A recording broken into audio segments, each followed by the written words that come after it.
Chapter 21. Now the men of Israel had sworn an oath at Mizpah, saying, "None of us shall give his daughter to Benjamin as a wife." Then the people came to the house of God and remained there before God till evening. They lifted up their voices and wept bitterly and said, O Lord God of Israel, why has this come to pass in Israel, that today there should be one tribe missing in Israel? So it was, on the next morning, that the people rose early and built an altar there, and offered burnt offerings and peace offerings.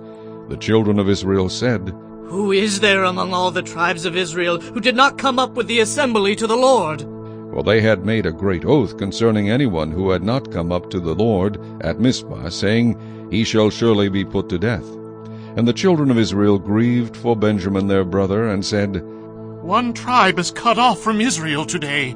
What shall we do for wives for those who remain, seeing we have sworn by the Lord that we will not give them our daughters as wives? And they said, What one is there from the tribes of Israel who did not come up to Mizpah to the Lord? And in fact no one had come to the camp from Jabesh-Gilead to the assembly. For when the people were counted, indeed no one of the inhabitants of Jabesh-Gilead was there. So the congregation sent out there 12,000 of their most valiant men, and commanded them, saying, Go and strike the inhabitants of Jabesh-Gilead with the edge of the sword, including the women and children. And this is the thing that you shall do. You shall utterly destroy every male and every woman who has known a man intimately. So they found among the inhabitants of Jabesh-Gilead 400 young virgins who had not known a man intimately. And they brought them to the camp at Shiloh, which is in the land of Canaan. Then the whole congregation sent word to the children of Benjamin, who were at the rock of Rimmon, and announced peace to them. So Benjamin came back at that time, and they gave them the women, whom they had saved alive of the women of Jabesh-Gilead, and yet they had not found enough for them. And the people grieved for Benjamin, because the Lord had made a void in the tribes of Israel. Then the elders of the congregation said, What shall we do for wives for those who remain, since the women of Benjamin have been destroyed?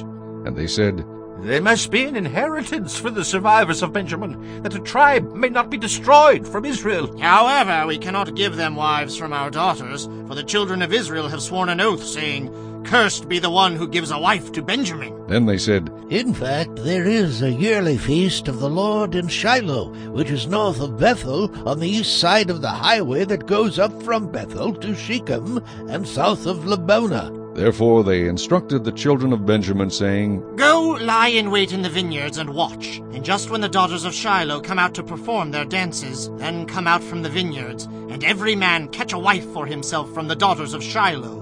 Then go to the land of Benjamin. Then it shall be, when their fathers or their brothers come to us to complain, that we will say to them, Be kind to them for our sakes, because we did not take a wife for any of them in the war. For it is not as though you have given the women to them at this time, making yourselves guilty of your oath. And the children of Benjamin did so. They took enough wives for their number from those who danced, whom they caught. Then they went and returned to their inheritance, and they rebuilt the cities and dwelt in them. So the children of Israel departed from there at that time, every man to his tribe and family. They went out from there, every man to his inheritance. In those days there was no king in Israel. Everyone did what was right in his own eyes.